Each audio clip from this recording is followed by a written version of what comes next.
Oi pessoal, tudo bem? Como é que vocês estão? Eu sou a Liazinha e este é o canal Liazinha Lê Livros. Estamos dando continuidade à nossa jornada de leitura e nesta jornada nós estamos fazendo a leitura deste livro que é o Castelo Interior ou Moradas, de Santa Teresa de Jesus.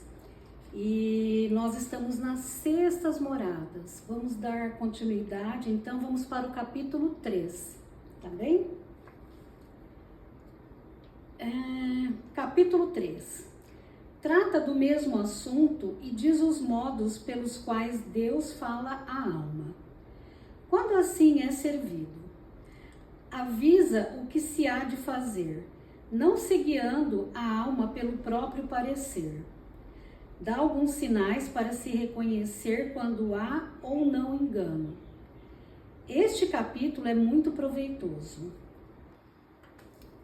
Deus tem outro modo de despertar as almas. Até certo ponto, parece maior mercê que as precedentes, mas oferece ocasião para enganos.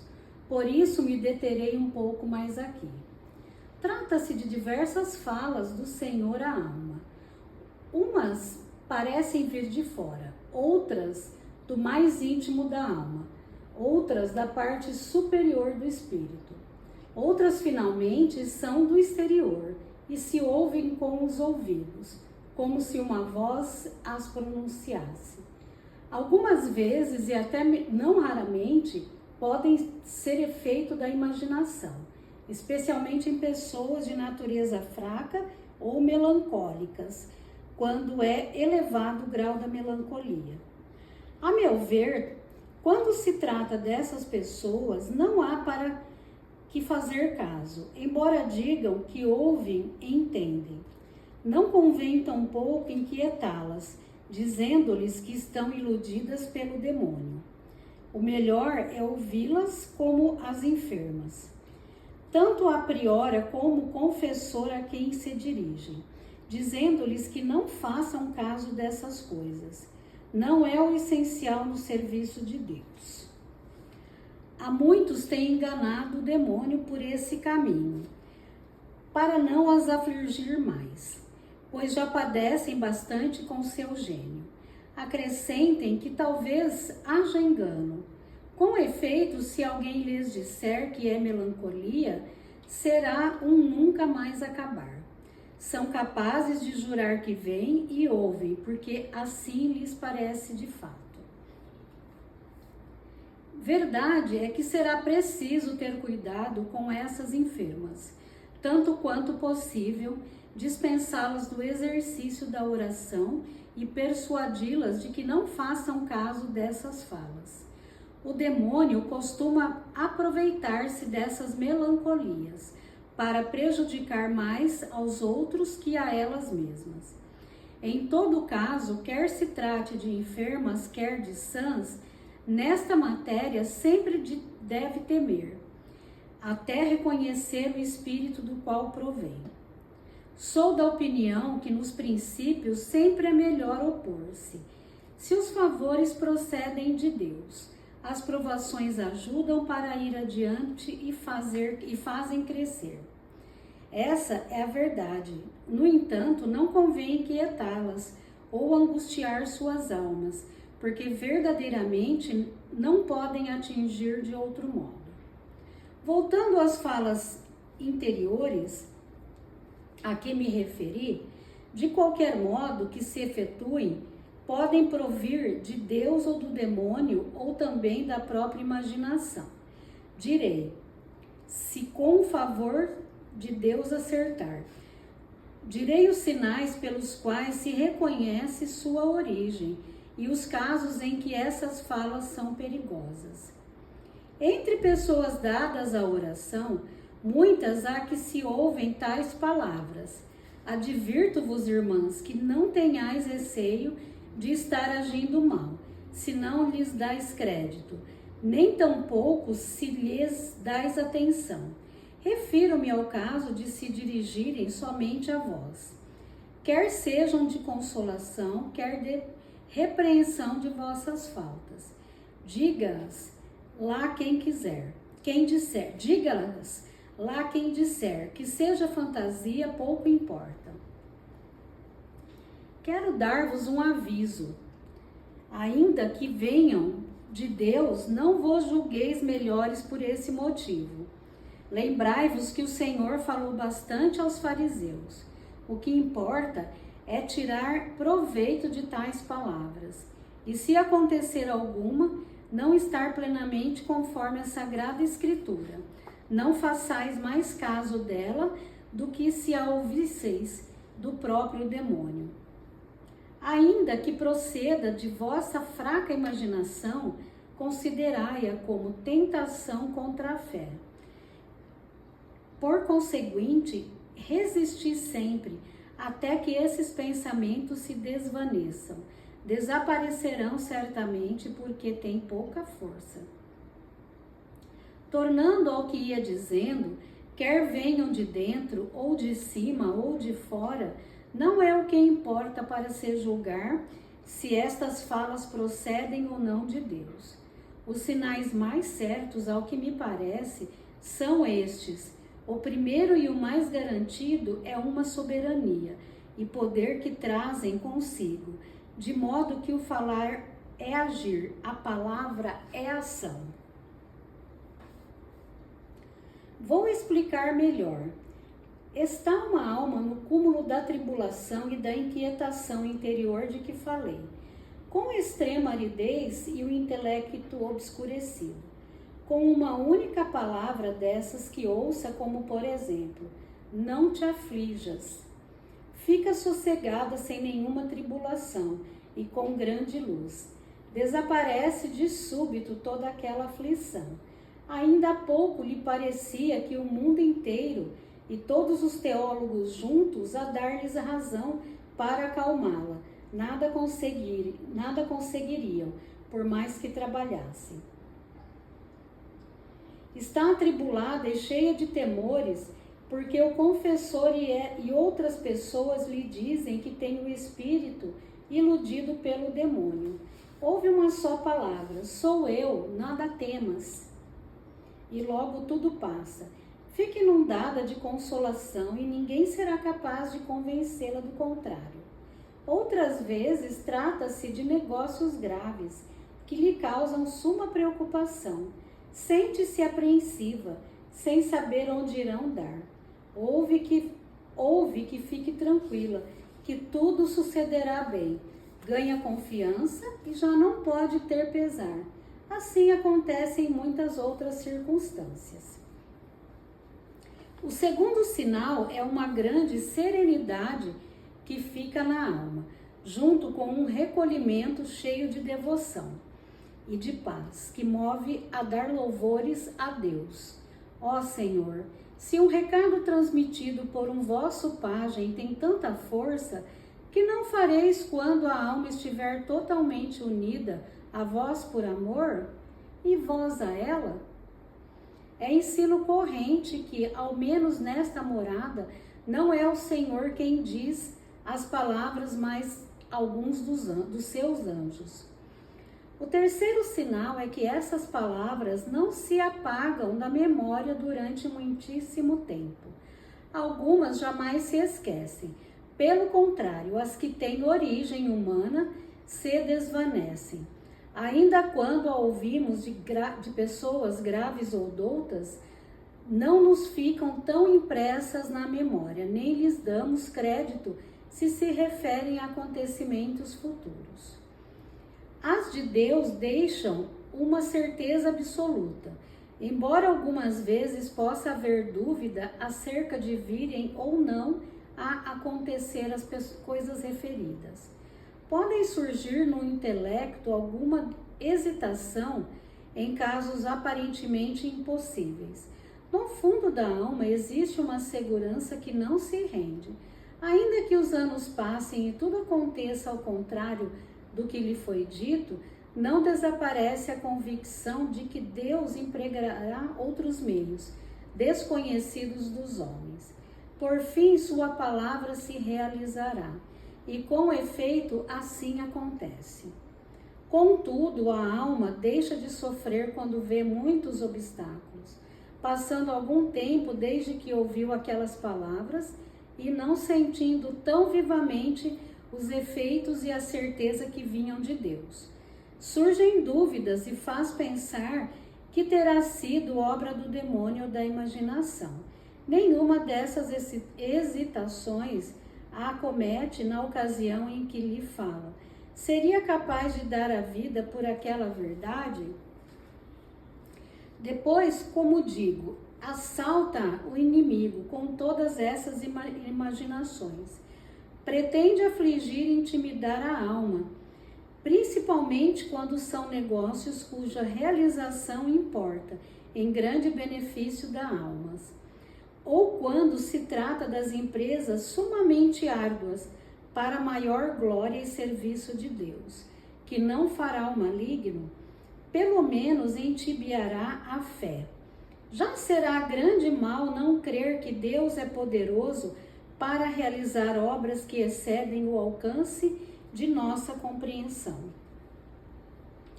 Com todos esses combates, embora os confessores, quando tratam com ela dessas revelações, digam que são desatino, fica-lhe, não sei onde, uma centelha de certeza vivíssima de que tudo se há de realizar, não obstante os números incidentes contrários, parecendo provar que elas não se hão de cumprir.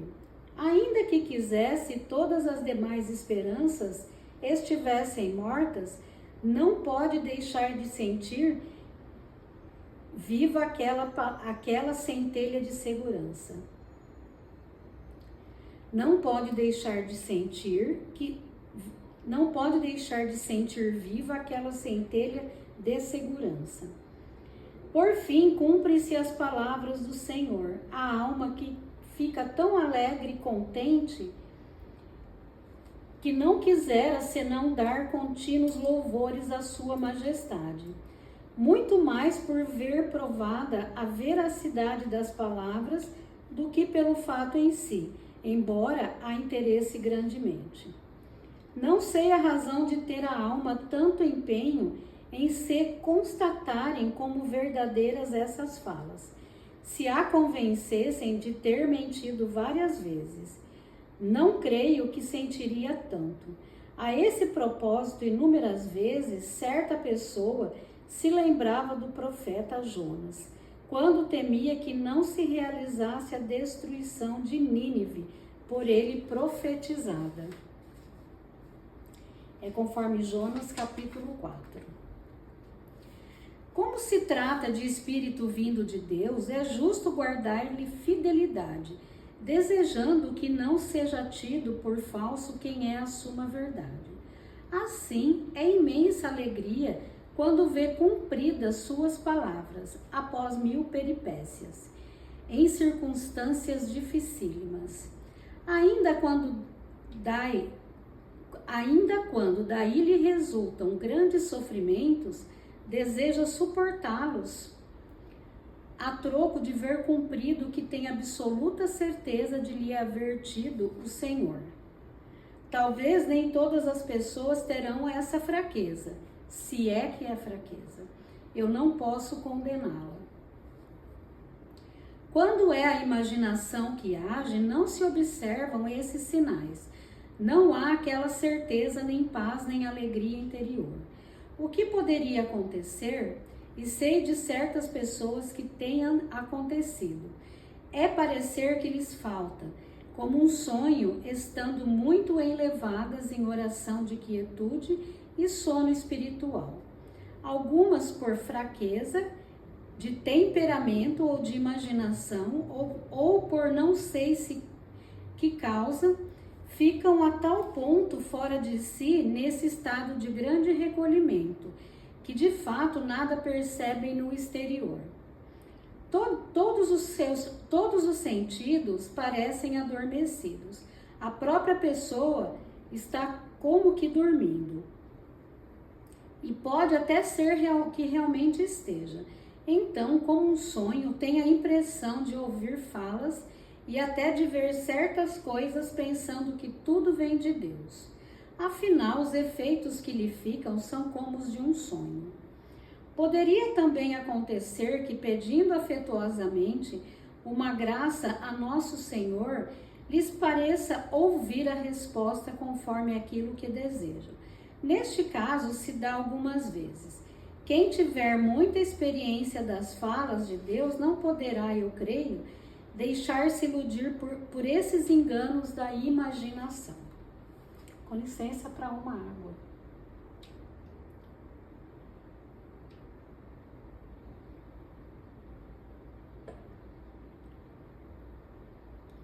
Há mais que temer do demônio.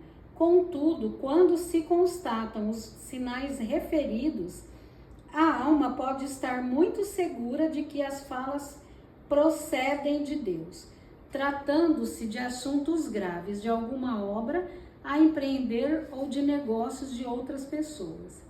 Nada faça nem lhe passe pela ideia fazê-lo sem o conselho de um confessor douto, prudente e servo de Deus. Por convencida que esteja de ouvir, de entender e até ver claramente que a ordem procede de Deus, deverá agir assim. Tal sujeição é exigida por sua majestade. Não é deixar de fazer o que ela manda, pois nos diz que tenhamos um confessor em seu lugar. Não podemos duvidar que essas palavras são suas, estão no Evangelho e nos ajudam a cobrar ânimo tratando de empresas difíceis. Nosso Senhor, de sua parte, assistirá ao confessor, dispondo-o a crer que se trata do Espírito de Deus. Quando assim não suceder, a alma não está obrigada a fazer coisa alguma. Agir de outro modo nessa matéria, guiando-se pelo próprio parecer, considero coisa muito perigosa. Assim, vos admoesto, irmãs, em nome de nosso Senhor, que jamais isso vos aconteça. O Senhor fala à alma ainda de outro modo, cuja origem divina considero evidente. É por alguma visão intelectual que falarei adiante. Tudo se passa no mais íntimo das almas. As palavras dos lábios do Senhor ouvem-se muito claramente e muito em segredo. O próprio modo de as entender e os efeitos operados pela visão asseguram e convencem que ali o demônio não tem parte. Deixa grandes efeitos que confirmam essa convicção. Pelo menos fica a segurança de que não procedeu da imaginação. Aliás, quem andar com advertência poderá sempre ter segurança pelas seguintes razões. Primeira, não deixa de haver diferença quanto à clareza. As palavras de Deus são tão nítidas que não se troca uma sílaba nem que a memória acuda logo. Não se substitui uma expressão ou outra, embora equivalente. Pelo contrário, quando a fala provém da imaginação, não há a mesma nitidez, nem as palavras são distintas, parece meio sonhada. Segunda, muitas vezes a pessoa nem estava pensando no que ouviu. Dai-nos qualquer hora, de improviso, até mesmo em conversação com outros. Pode acontecer não raramente que as palavras correspondam a algum pensamento que passa pela mente na ocasião, ou ao que antes se tinha pensado. Muitas vezes se referem a fatos que nunca lhe passaram pela cabeça, como devendo acontecer algum dia, nem mesmo como possíveis. Por conseguinte, a imaginação não poderia ter fabricado enganos e ilusões sobre o que ela nunca desejou, nem quis, nem mesmo soube que existia. Terceira, nas locuções de Deus, a alma está como quem ouve, nos devaneios da imaginação, com quem vai pouco a pouco elaborando por si mesmo aquilo que deseja ouvir. Quarta, são muito diferentes as palavras divinas. Uma só delas abrange tantos ensinamentos que o intelecto seria incapaz de os compor tão depressa. Quinta, muitas vezes, juntamente com o que se ouve, compreendem-se muitas outras coisas que não são comunicadas sem palavras, por um outro modo que não sei dizer.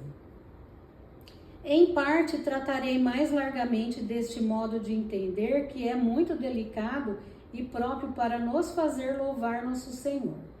Esses diversos gêneros de falas têm ocasionado várias dúvidas a algumas pessoas que, recebendo tais graças, não podem tranquilizar-se. Haverá muitas, mas sei de uma, sobretudo, que tenha considerado o assunto com grande advertência.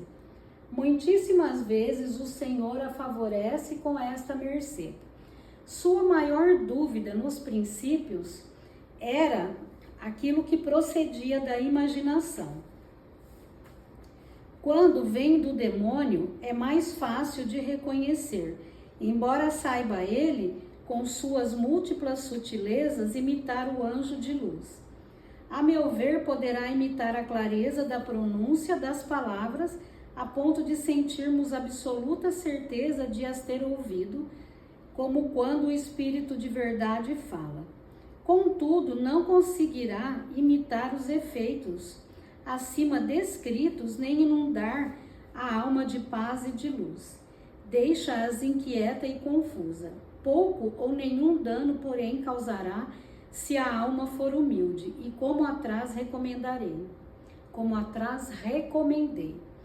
Não se mover levianamente a empreender coisa alguma, por mais palavras que ouça.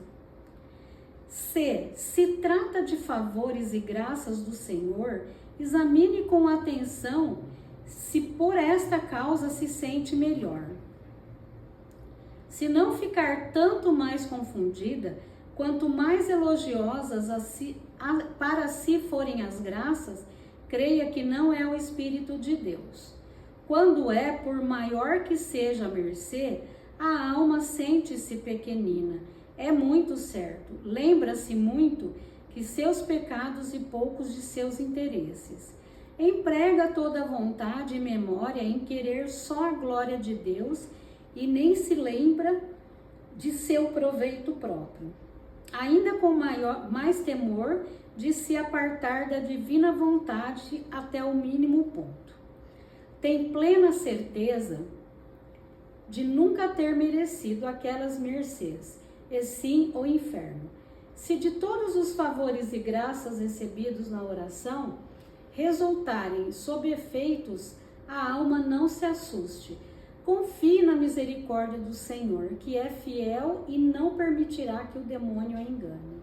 Contudo, sempre é bom conservar o temor. Aqueles que o Senhor não leva por este caminho, cuidarão que estas almas não deveriam prestar ouvidos às palavras que lhes são ditas. Deveriam distraí-las quando as percebem interiormente, não lhe dando entrada. Desse modo, viveriam sem tantos perigos. A isso respondo que é impossível. Não me refiro às falas que são fabricadas pela imaginação. O remédio para estas é não aspirar a coisa alguma, seja o que for, nem fazer caso de tais fantasias. Quanto às verdadeiras, não há resistência possível. O mesmo Espírito que fala impõe silêncio a todos os pensamentos e exige atenção às suas palavras. Seria mais fácil, e creio ser realmente assim, uma pessoa de ótima audição não ouvir outra que clamasse em altos brados. Em tal caso, restaria o recurso de distrair-se e pôr a atenção e o intelecto em outro objeto. No caso de que tratamos, não pode ser assim. Não há absolutamente nada ouvidos a tapar. Não há absolutamente ouvidos a tapar, nem possibilidade de pôr o pensamento a não ser naquilo que se lhe diz. aquele que fez parar o sol, arrobos de Josué, creio eu, tem poder para fazer parar todo o interior da alma, com suas faculdades, de tal modo que ela sente em si a presença de um Senhor mais poderoso, que governa aquele castelo, enchendo-a de suma devoção e humildade. Não há meio nem remédio algum para evitar as falas sobrenaturais. E por fim, a divina majestade nos deu o remédio para que só ponhamos a mira em contemplá-lo e nos esqueçamos de nós mesmos, como vos disse. Amém. Praza a Deus, tenha eu acertado em dar-vos a entender que pretendia. Sirva isso de aviso e utilidade para quem tiver sido favorecido com essas graças. E se essa mensagem, se essa leitura fez sentido para você, encaminhe essa mensagem para que outras pessoas possam ter acesso a esses ensinamentos de Santa Teresa de Jesus, ou para aqueles que não teriam condições de fazer a leitura deste livro, tá bem?